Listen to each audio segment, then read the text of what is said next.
All right, well, welcome back. Today we're gonna take a special trip to, well, we're already here at SNA Auto here in Lititz, PA. We have our friend Bill, he's the owner, been working on the car. He's the guy that worked on the Ferrari previously to make it all look nice and cool. Now we have a special story with the SLR. This car had gone some adventures with the maintenance as well as now getting the body panels, scratch free.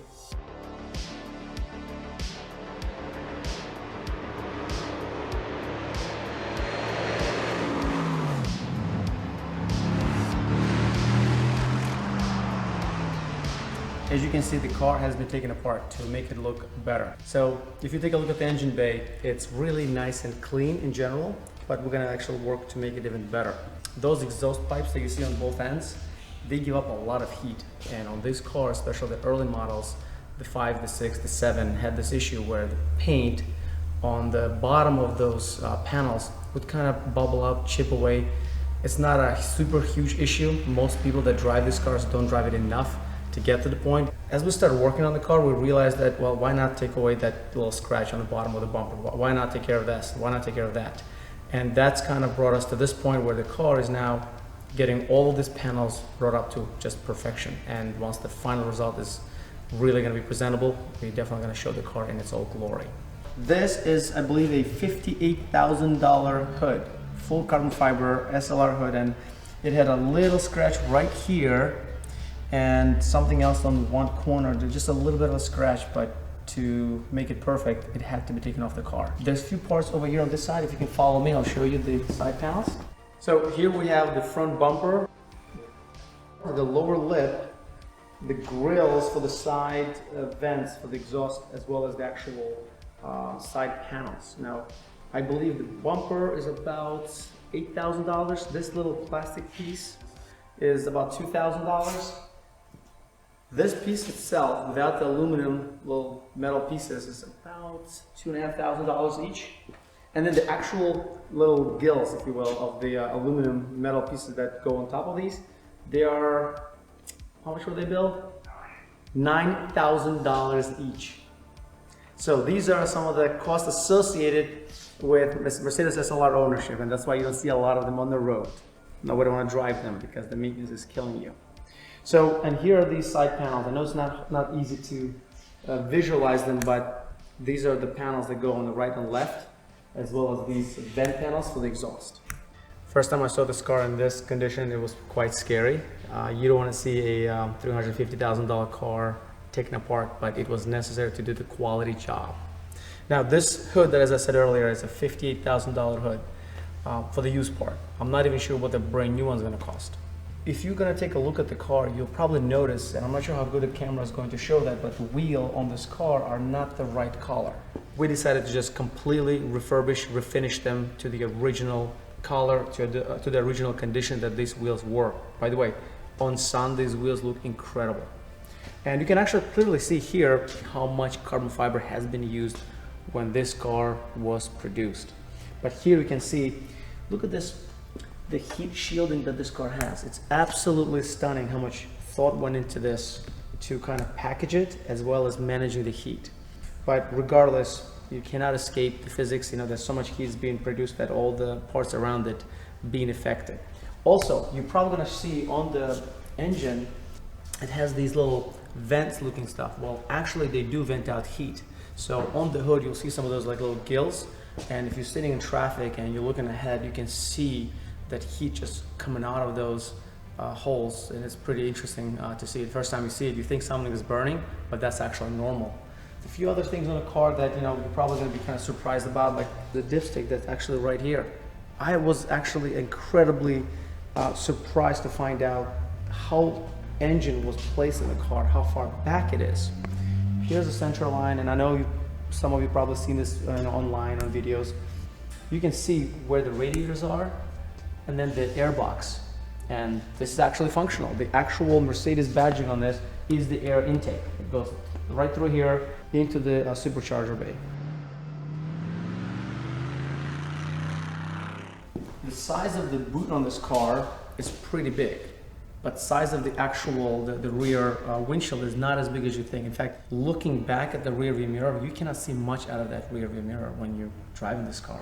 And if this thing pops up, you basically don't see nothing behind you. There we are. Some of the stuff on this car that, you know, the more you drive, the more you realize it's a really, really tight car. And in fact, on a lot of the uneven surfaces, this car is not as comfortable as you think.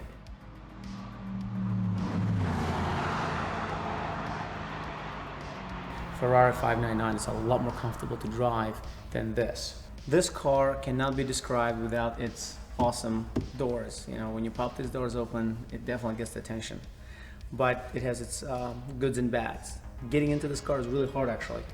Interior of this car is amazing. I love the seats. They're not for everyone.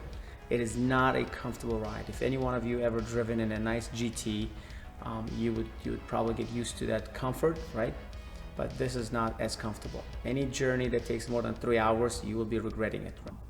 When I first got the car, I also didn't realize what those little vibrations were. Anytime you change gears, when you're driving over anything, it's just a lot of vibration. And at the dealership, they said that that's normal because of the engine and transmission literally just bolted to the body of the car, and that's why you hear and feel everything. I've had this car spin its wheels at 100 miles an hour. It's really a car that you want to drive when you are awake and had your morning coffee.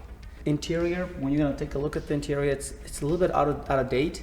It doesn't have the GPS, so usually with the GPS you can really see the age of the car, but it doesn't have any of the cool toys that that we are used to today. I just discovered that apparently there's a little button you press and it opens up for the cassette players. So I can listen to a cassette and there's a CD changer on the back, but that's pretty much it. There's no AUX, there's no way to connect anything to this car. And I discovered that there's really nothing you can do to swap up the original audio system that this car has to anything off the market. They just simply never made any kind of coupling that will take the original system and connect to anything modern of today.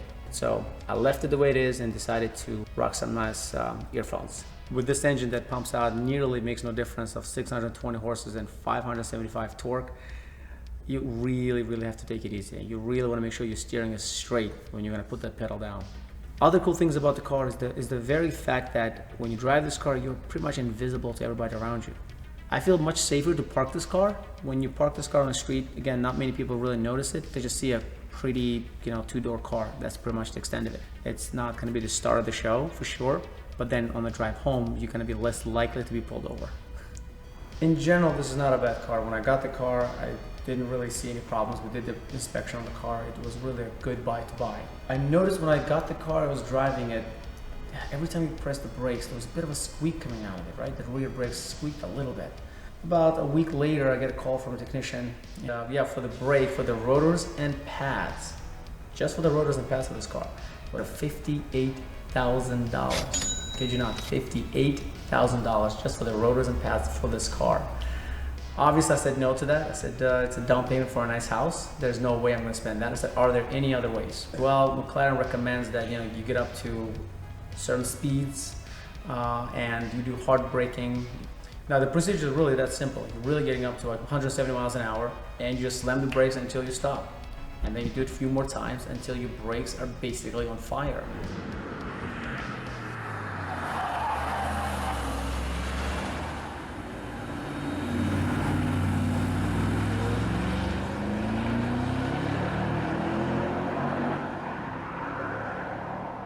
It seems to me that it's super over-engineered, like way over-engineered. I mean, that's the hinge and the hood.